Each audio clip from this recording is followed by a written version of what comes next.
What's going on, everybody? Eric here with driverlineup.com. World's okayest steering wheel holder, checking in with you all for a part 2, sort of. So in my last video, I was talking about freight and how the environment is not fantastic right now. But I wanted to clarify something because I got some comments on that video. First of all, there's the normal stupidity of, you're not profitable, Prime sucks, all that normal BS. You guys know the drill, and you know that I give zero credibility to those comments. So it just is what it is.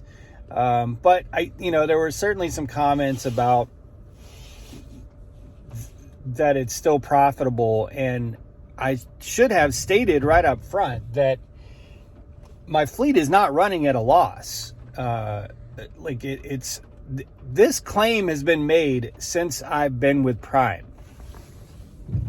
Still wearing the coat. By the way, if you come live through one Texas summer, and you will be deacclimated because it is currently 40 degrees and that feels cold as shit to me. And I lived in Chicago for 10 years. And then I was in Minnesota for the great freeze of, 21? January, February, whatever that was, in 21. And had 3 really harsh winters in the truck. But I've become completely deacclimated because I'm in a hoodie and a heavy coat in 40 degrees. And a lot of you out there watching this are going to be like, Eric, you pansy, can't believe you and your 40 degrees. A lot of you are out there fighting snow and sub-zero temperatures, but whatever, it is what it is. So anyway, this claim has been made since I've driven for Prime.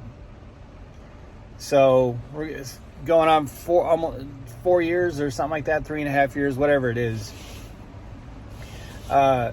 Since I've been on YouTube, but I've seen it online before I came to Prime. You can't make money with Prime. You're going to lose. You're not going to be profitable. Blah, blah, horse shit.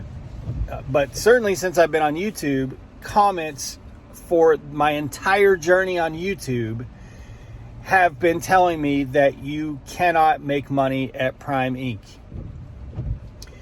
And I've said, I don't know how many times, how absurd that is to come to someone's YouTube channel where they're clearly doing fine,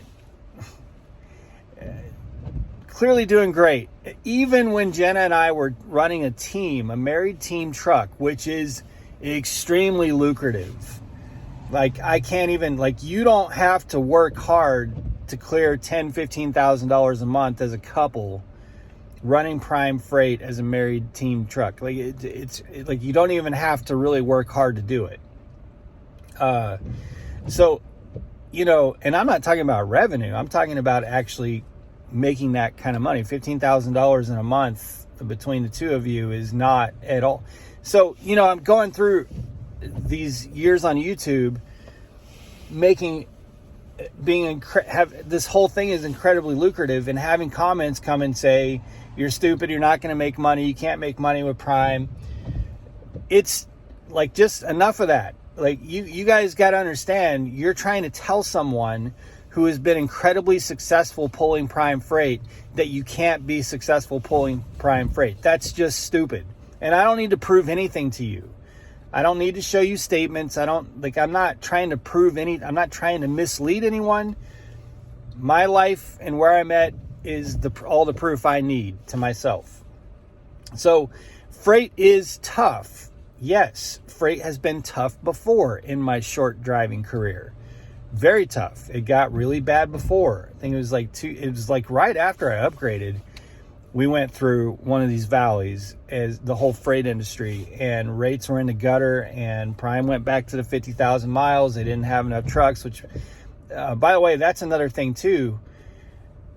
People saying that, they're putting it to 50,000 miles because there's a shortage of trucks. Look, guys, there's always been a shortage of trucks. Always. When I upgraded, there was no truck. Or when I was done with my 30,000 miles in TNT, there was no truck. There were people that were waiting at Campus End, which they don't do this anymore. I think they send you home now or keep you running or whatever. But there were people waiting at Campus End for like 4 or 5 weeks after they finished their 30,000 miles. Back then, that's the way they did it. When you finished your 30,000 miles, you came in. Like, you were done. And you sat there at Campus End and waited until there was a truck. There were trucks. This has been a headline for years and years and years. There's always truck shortages. Always. There's never enough trucks.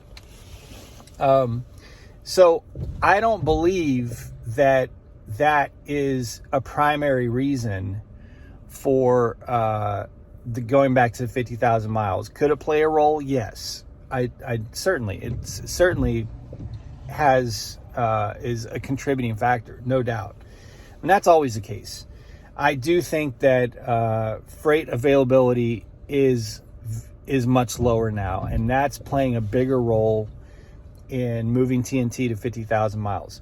All that said, I was not saying that hell is frozen over and we're all screwed. That's not what I was saying in that video.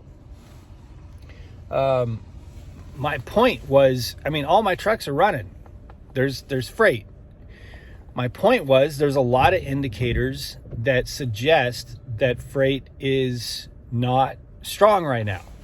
That's all I was saying. And when I mean strong, I mean like there's an abundance. Like, we're turning down substantially more freight than we're actually carrying. That's what I mean. Like, remember, early this year or over the winter and last year, we were turning down like thousands and thousands of loads. And when I mean turning them down, I mean Prime couldn't get trucks to those loads. So I could be wrong on this, but I think they said we were actually turning down more freight than we were actually able to carry. I could be wrong on that, but there was an absolute abundance of freight. And that's not the case now. Does that mean there's not enough freight? No, that's not what I was saying. I'm just saying it's not as strong and it's weakening. So my point was to give some advice on, just things to think about. Like, don't be as picky with your loads. You can be a lot more picky when it's a driver's market, when there's too much freight, then you can be picky. But right now, get what you can get. That was my point. And not just that, load up your e-fund. If you don't want to do e-fund, great. Load up your savings account. Get yourself set up for the winter to make sure that you can weather the storm if it gets worse. And if you end up sitting for too long, to keep you from going in a hole. That's all I was saying. I was not saying the sky is falling and none of us are making money. So, hopefully that kind of clarifies things. I would tell you, it would be explicit if I thought, oh my God, like, we're in trouble and we're not going to be able to, none of us are going to be able to make money out there. I would come out and say that. It would be very clear. If I'm saying that freight is struggling compared to when it's not, I'm not necessarily saying that that the whole system's broken and completely falling apart and nobody can make money out here. It's so easy to take things out of context when you're trying to get your whole point made in 10 minutes. And that happens so much on this channel where people take things out of context. And apparently in my last video, some took that to mean that I'm losing my ass and that I'm stupid for running Prime Freight or whatever. That's not the case. That is not the case. And to me, losing my ass would take like a really bad situation, because I'm happy if just all my trucks their payments are being made and my drivers are making money. Like that to me is that's really all I need. because over the years, Jenna and I have insulated ourselves. We took advantage of the really good times we had as a team truck to put ourselves in a good position. So, to me, when getting super bad means our truck payments are not even being covered. It is not anywhere close to that right now. So take that for what it's worth. Hopefully, you all know, you see it out there, but I just wanted to make the point in that video that there's a lot of indicators that suggest that freight is very weak and weakening. So does that mean that you're suddenly not going to make money? Sorry, my windshield wipers are running. Just realize you're probably going to hear windshield wipers the entire video. Or you probably have been hearing them the entire video. Sorry about that. But yeah, I wasn't suggesting that you're in trouble and you're not going to make money. I was just saying, be thoughtful, make some, put yourself in a position where you're backed up. If you have a really, really bad week, following a week that you're on home time, and all of a sudden you're in this hole, just try to do what you can to prepare for the winter, because we're entering the down season anyway. So if freight is already weakening as we're going into a down season anyway, it could get a little dicey. So just try and be prepared for that. That's all I was saying. So it wasn't a pessimistic look. It was just, hey guys, this happens, and you got to try to make some changes and flip some switches and make sure that you're prepared for it. So anyway, for what it's worth, be safe, guys. Make great decisions. And as always, drive to thrive. Talk to you soon.